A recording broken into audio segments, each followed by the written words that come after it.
Assalamualaikum warahmatullahi wabarakatuh. Waalaikumsalam warahmatullahi wabarakatuh. Selamat datang ibu-ibu. Iya, Pak. Selamat pagi. Pagi. Ya, biar semangat saya kasih yel-yel dulu ya Bu. Masih ingat nggak yel-yel semangat pagi? Masih. Ya, ayo semangat pagi. Pagi, pagi, pagi. Ya, tepuk tangan dulu untuk kita semua ibu-ibu. Ya, jadi pertemuan ini ibu-ibu kita akan membahas tentang modul perlindungan anak ya. Jadi sekarang ini pembahasan akan difokuskan kepada cara pencegahan eksploitasi terhadap anak. Apa ada yang paham tidak apa itu eksploitasi? Tidak ada yang paham. Kasih tepuk tangan dulu buat ibu-ibu.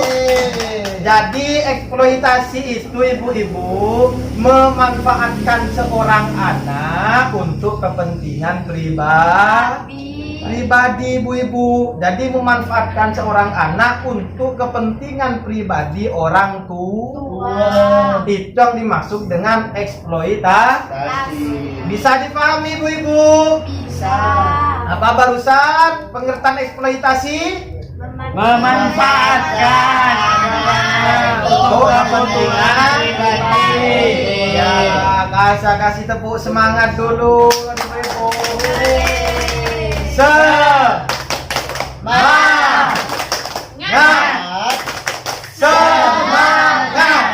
luar biasa ibu-ibu semua. Jadi sekarang saya akan bertanya kepada ibu-ibu, apakah manfaat memiliki akte kelahiran ibu-ibu? Ada yang tahu? Nyaman Pak ketahuin. Ya, apa manfaat memiliki akte kelahiran? Ngerti akte kelahiran kan ibu-ibu? Iya banget surat tuh Pak. Seperti surat atau yang lebih umum dikenal dengan bukan ibu-ibu. Jadi akte kelahiran itu adalah tanda kelahiran. Ya, Iya. apakah anak-anak ibu ini sudah memiliki akte kelahiran semua? Sudah. Oh, sudah. Saya tanya sekarang kepada Ibu Mimi, ya. Anak ibu waktu ngurus akte kelahiran diurus kemana Ibu Mimi? Namanya ke bidan, Pak. Oh, ya. Coba kan ke telepon. Oh, ya. Mari di telepon diurus ke telepon, Pak. Oh, begitu. Jadi Ibu Mimi ini pertama ya melalui Ibu Bidan ya.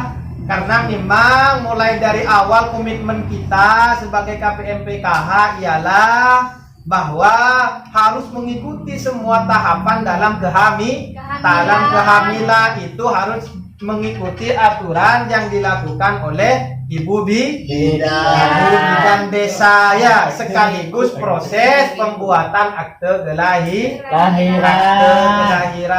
Ya, tidak jadi masalah Ibu Mimi kalau memang Ibu Mimi tidak mampu untuk mengurus sendiri, bisa memanfaatkan perangkat desa untuk membantu.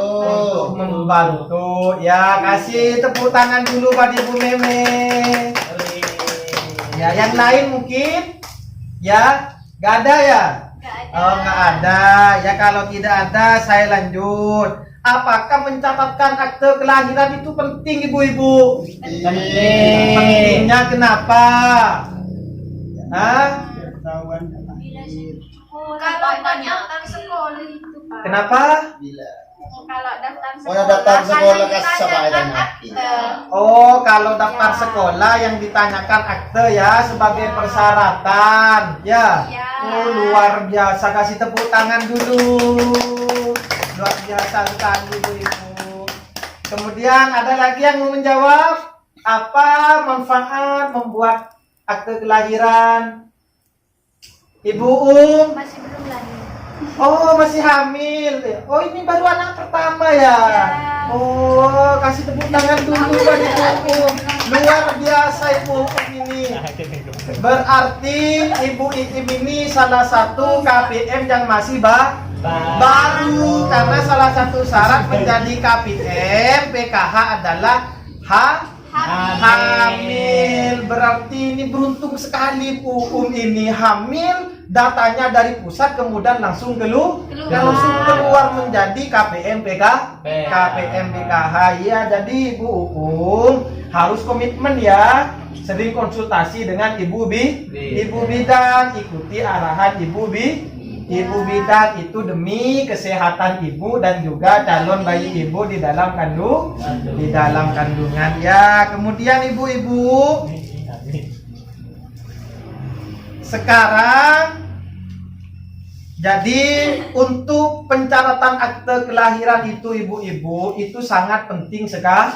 Sangat penting sekali. Selain daripada jawaban tadi, karena memang untuk urusan administrasi sekolah, untuk keperluan syarat sekolah, tetapi sebenarnya di balik itu semua ada manfaat akte kelahiran ibu-ibu. Ayo kita bersama-sama lihat di flip chart 8 ini ibu-ibu agar lebih paham tentang manfaat dari akte kelahiran. Ayo dibaca bareng-bareng Bu. Yang pertama apa ibu-ibu? Identitas sang anak.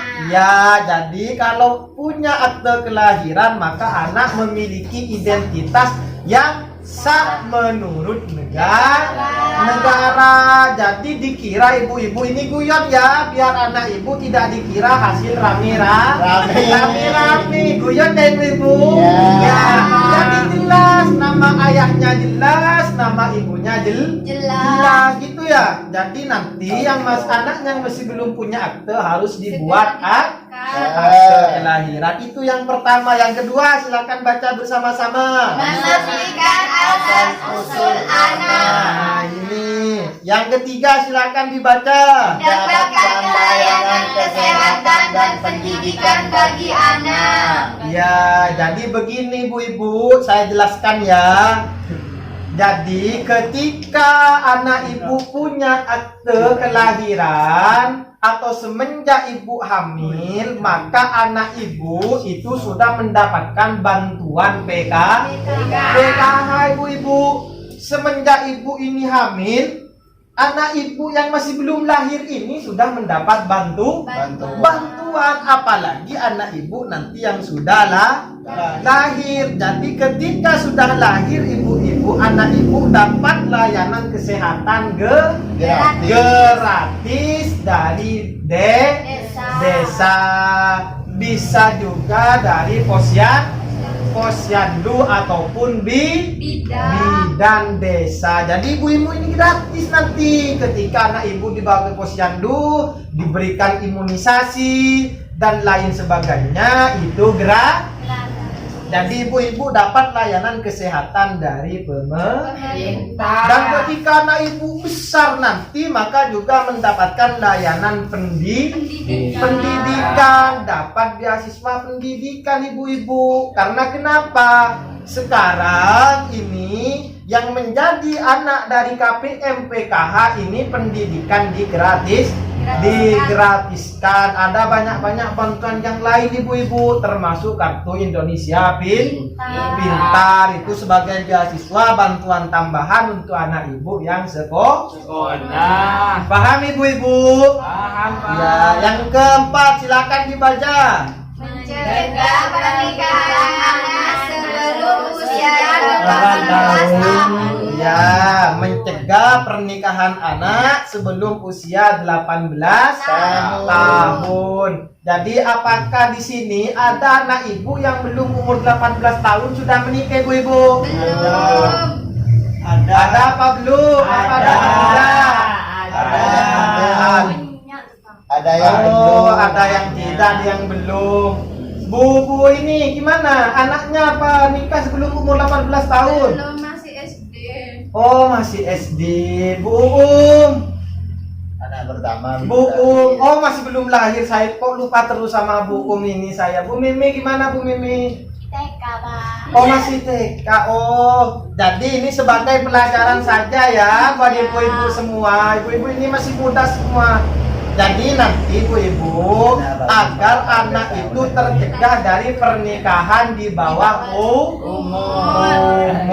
Ada Ya. Pak Umar, Pak. Yang kelima, dibaca ibu-ibu yang nyari. Kepastian mendapatkan hak waris. Kalau sudah punya akte kelahiran, nanti bisa juga mendapatkan hak waris dari keluarga, dari orang tuanya. Gitu ya. Kemudian yang terakhir sebagai silakan saya yang baca ya. Sebagai dasar pembuatan dokumen lainnya, KK, KTP, SIM, paspor dan lain-lain. Nah, ini tadi yang dimaksud dengan Ibu Mimi, salah satunya bahwa prasyarat untuk sekolah harus mempunyai akte kelahiran.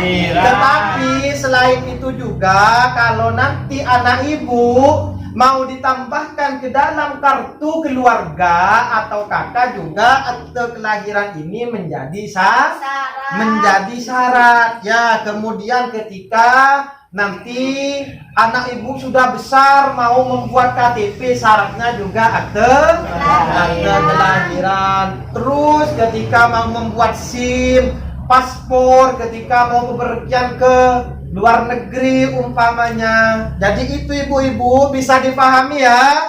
Ya, paham ibu-ibu? Ya, kalau paham kita kasih tepuk tangan wow dulu tuh ibu semua. Weh. Oh. Weh. Wow. Luar biasa sekali ibu-ibu. Jadi ibu-ibu, kita sekarang sudah belajar tentang dari manfaat memiliki akte kelahiran. Berarti ibu-ibu sudah paham semua ya. Jadi anak ibu yang masih belum punya akte kelahiran harus dibuatkan ya. Ya, harus kebeyaki kalau bahasa Maduranya ya.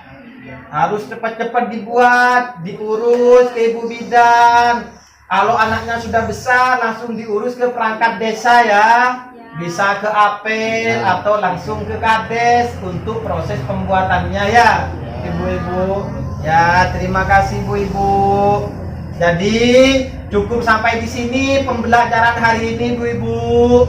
Semoga ibu-ibu dapat mempraktekkan di rumah ya. Ya, namun sebelumnya ibu-ibu, mari kita berdoa bersama-sama agar pembelajaran ini dapat bermanfaat untuk kita semua. Berdoa dimulai. Selesai. Ya, terima kasih ibu-ibu. Apabila ada kesalahan dari perkataan atau perbuatan ibu-ibu, mohon maaf yang sebesar-besarnya.